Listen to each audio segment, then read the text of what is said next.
میرے خیال میں آصف علی زرداری صاحب جو ہیں میرے آئیڈیل ہیں. آصف علی زرداری صاحب اسی جو یہ ہمارا جو موجودہ دور چل رہا ہے اسی دور میں میرا فیوریٹ شخص ہے. بلال صاحب اور آصف علی زرداری صاحب کو کمبائن کریں تو باپ اور بیٹے میں تو فرق ضرور ہوگا. ہاں ضرور ہوگا. تو آپ کی نظر میں آصف علی زرداری جو ہیں وہ ہمارے بڑے بھی ہیں اور بلال بھٹو زرداری صاحب کے والد بھی ہیں. ظاہر ہے باپ اور بیٹے میں جب وہ اسی عمر میں پہنچیں گے تو ظاہر ہے ہماری سارے عوام کی پاکستان پیپلز پارٹی کے جو چاہنے والے ہیں اس کی امیدیں اور نظریں جو ہیں بلال بھٹو زرداری صاحب میں لگی ہوئی ہیں. اچھا سمجھتے ہیں کہ زرداری صاحب نے محترمہ کی شہادت کے بعد پارٹی کو کس حد تک سنبھالا؟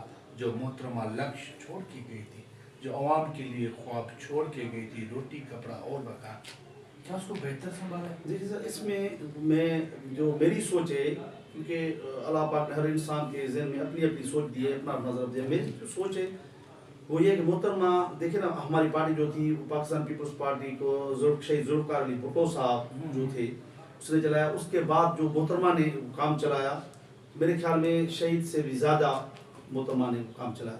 اس کے بعد جب محترمہ کی شہادت ہوئی اور آصف علی زرداری صاحب نے جب کام سنبھالا تو آپ نے دیکھا ہوگا ہمیں سب کو ہم کو پتہ ہے کہ اس نے نعرہ لگایا تھا کہ پاکستان کھپے. صحیح. تو اسی منشور پہ جو آصف علی زرداری صاحب جو ہیں وہ کام کرتے آئے اور ہم جو صوبہ سندھ کے جو تھے جس میں احساس محرومی چھا گئی تھی خاص کر کے جو نوجوان طبقہ تھا اس میں وہ احساس کمتری جو تھی وہ احساس محرومی وہ آصف علی زرداری صاحب نے ختم کی. وہ جو بھی نوجوان تھا ہمارے سندھ کا وہ چاہے کسی بھی پارٹی سے وابستہ تھا، پاکستان پیپلز پارٹی کے سوا کون سی بھی پارٹی تھی اس سے وابستہ تھا، لیکن وہ احساس کمتری اور احساس محرومی میں چلا گیا تھا. اس سے نکالنے والا جو شخصیت تھی وہ آصف علی زرداری صاحب تھے. جو ہم جب اسلام آباد جاتے تھے ہمارا جو علاقہ تھا یہ علاقہ ہے وہ ہے مین کراپ ہماری لیمو.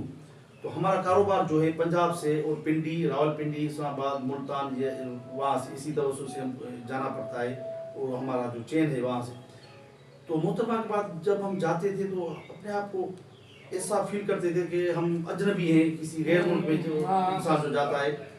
جب آصف علی زرداری صاحب نے پارٹی سنبھالی اور اس ملک کی جو سنبھالا جو آگے تھی اس کو کمان جو تھی سنبھالی تو جب ہم جاتے تھے تو ہمیں یہ فیل نہیں ہوتا تھا کہ ہم کوئی اجنبی ہیں یہاں پر. ہم یہ سمجھتے تھے جیسے ایک گھر سے نکل کے دوسرے گھر میں آئے ہیں.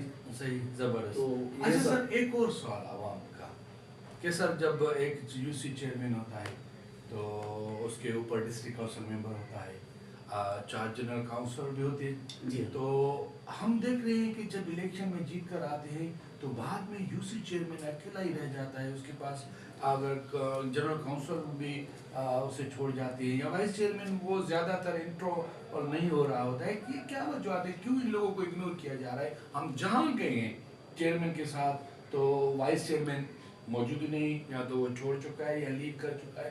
اس کی کیا وجوہات ہیں؟ بائی دا وے آپ جب آئے ہمارے یہاں تو دیکھا ہوگا کہ ہمارے یہاں فیصلہ میرے پاس چل رہا تھا تو اللہ کے شکر و کرم سے میرا وائس چیئرمین میرے ساتھ بیٹھا ہوا تھا. میری پوری کاؤنسل ابھی بھی میرے کاؤنسل جو ہے وارڈ نمبر 1 کا جو کاؤنسل ہے وہ بھی موجود ہے، وارڈ نمبر 2 کا بھی موجود ہے. دونوں الگ الگ قوموں کے ہیں، دونوں الگ الگ علاقوں کے ہیں، لیکن میرے ساتھ وہ موجود ہیں. ہماری جو یونین کاؤنسل ہے میرا تو یہ میں ان کو ساتھ لے کے چلا ہوں اور چلتا رہوں گا کیونکہ وہ نمائندے ہیں اپنے علاقے کے. ان کو ساتھ لینا ضروری ہے. اگر جہاں پر بھی ان کو مس کیا جا رہا ہے تو میرے خیال میں تو یہ غلط ہے. سر کیا کہہ رہے ہیں، میرے پروگرام کا ٹائم تھوڑا شارٹ ہوتا ہے تو میرا سیکنڈ لاسٹ کوشچن ہے. سر کہتے ہیں کہ اگر پاکستان کا مستقبل ہے نوجوان، وہ نوجوان ہمارا صحیح وے پہ نہیں چل رہا ہے، تو آپ کیا کہیں گے نوجوانوں کے حوالے سے؟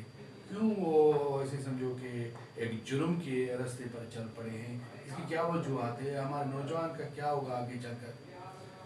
میرے خیال میں تو جو ماحول کا اثر ہوتا ہے وہ جو نیو جنریشن ہے ہماری یا کسی کی بھی قوم کی جو جنریشن ہوتی ہے اس پہ ماحول کا بڑا اثر انداز ہوتا ہے. صحیح.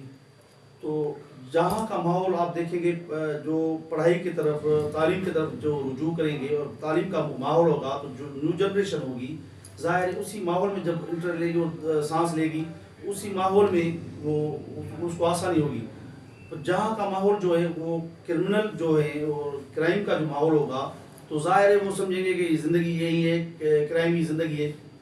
تو پہلے سب سے پہلے تو یہ ہے کہ ہمیں اپنا جو بڑے ہیں جو ذمہ داری ہے ان کی، تو ان کی ذمہ داری یہ ہے کہ جو ہمارا ارد گرد کا جو ماحول ہے وہ پہلے ٹھیک کرنا چاہیے. کیونکہ جو نئی جنریشن ہوگی جب سے وہ شعور کی آنکھ کھولیں گے تو وہ اپنے آپ کو ان چیزوں سے جو نوجوانوں کے فیور میں نہیں ہیں تو ان کو اگر نہیں دیکھیں گے، اپنے ماحول میں نہیں پائیں گے تو ظاہر ہے تو اچھے راستے پر چلیں گے.